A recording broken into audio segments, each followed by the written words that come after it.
안녕하세요.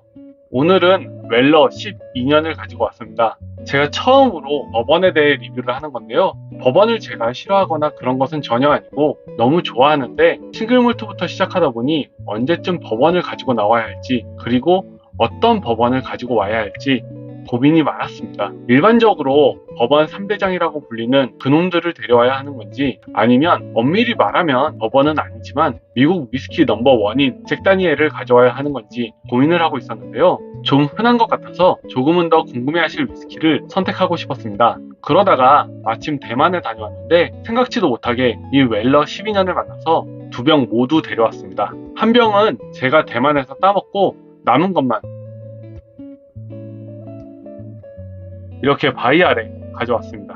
보통 법원이라고 하면 3대장인 와일드 터키, 버팔로 트레이스, 메이커스 마크를 가장 먼저 생각하실 것 같아요. 그 이외에도 우드포드 리저브, 이글레어, 1792 등 평이 좋은 위스키들도 많이 알려지고 있습니다. 그러나 진짜 귀한 법원, 진짜 좋은 법원을 마셔보고 싶다 할 때 페피 반 윙클, 윌리엄 라루웰러, 스테그 등등을 떠올리실 것 같아요. 제가 오늘 가져온 이 웰러 12년이 가난한 자, 즉 빈자의 페피 반 윙클이라고 불리우는데요. 세계 최고의 법원들로 불리우는 페피 반 윙클, 윌리엄 라루웰러와 같은 증류소에서 같은 매시빌로 만들기 때문입니다. 법원을 처음 다루다 보니 법원 이야기를 잠시 하고 넘어가겠습니다. 법원은 쉽게는 미국 위스키를 말하는데요. 법원의 기준에 충족해야만 법원이라고 표시할 수 있습니다. 그래서 잭 다니엘 같은 경우는 엄밀히 말하면 미국 위스키지만 법원에는 속하지 않습니다. 법원의 조건이 무엇이냐면 재료의 배합을 매시빌이라고 합니다. 이 매시빌에서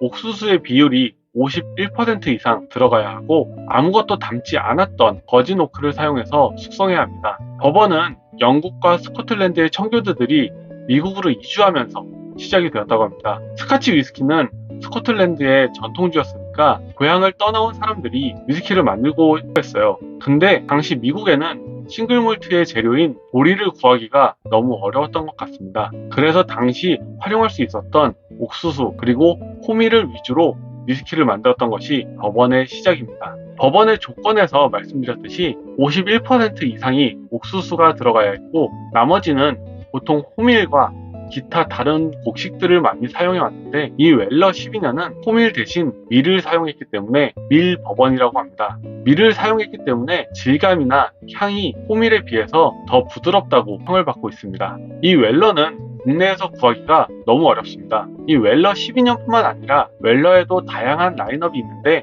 너무나 소량이어서 일반 소비자가 구하는 것은 굉장히 운이 좋아야 한다고 합니다. 저도 대만에서 우연히 리커숍에 두 병이 있는 걸 보고 처음에는 한 병만 샀다가 계속 눈에 밟혀서 다시 가서 나머지 한 병 역시 구매해 왔습니다. 자, 이제 웰러 12년 맛을 보겠습니다.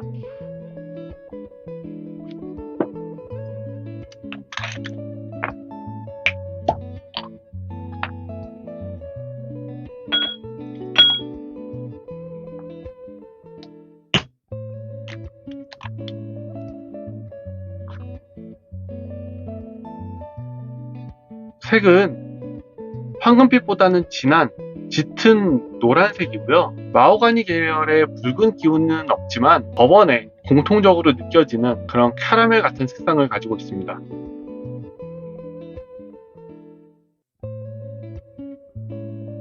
향은 바닐라, 캐러멜 향이 납니다. 45도인데 40도처럼 느껴질 만큼 부드러워요. 그리고 굉장히 크리미한 향이 확 납니다.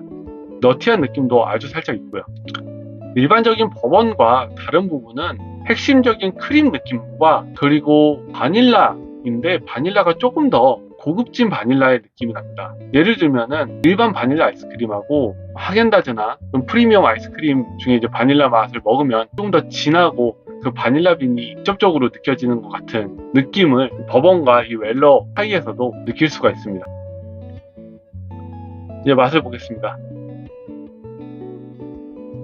맛은 역시 버번인 만큼 달달합니다. 저는 버번을 좀 편해지고 싶을 때 마시는 편입니다. 달달함이 정신을 약간 부드럽게 녹여주는 그런 느낌을 받는 것 같아요. 목욕하는 것 같은 편안한 느낌입니다. 피니쉬 역시 길게 쭉 이어집니다. 달달하고 우아한 향이 입안 가득 퍼지는 느낌이 정말 좋은데요. 아세톤 향이라고 말하는 버번 특유의 특징도 분명히 가지고 있습니다. 향부터 맛, 피니시까지 부드럽게 이어지면서 정말 잘 만든 버번이라는 생각이 자동적으로 듭니다. 다만 타격감을 좋아하시는 분들의 취향에서는 다소 약하게 느껴질 수 있을 것 같긴 한데, 버번이라고 해서 언제나 강렬한 직관적인 맛만 추구하는 술은 아니라고 저는 생각을 합니다.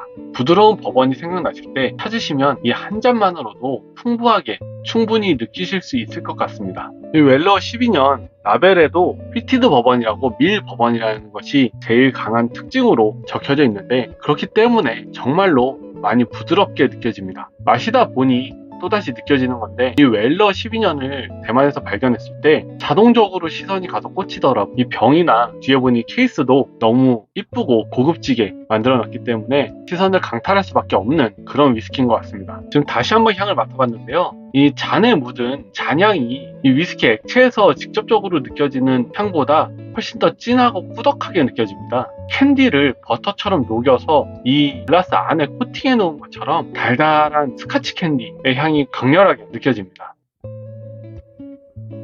이 향만 맡아도 30분, 1시간 동안 정말 기분 좋게 대화를 하면서 시간을 보낼 수 있을 것 같습니다.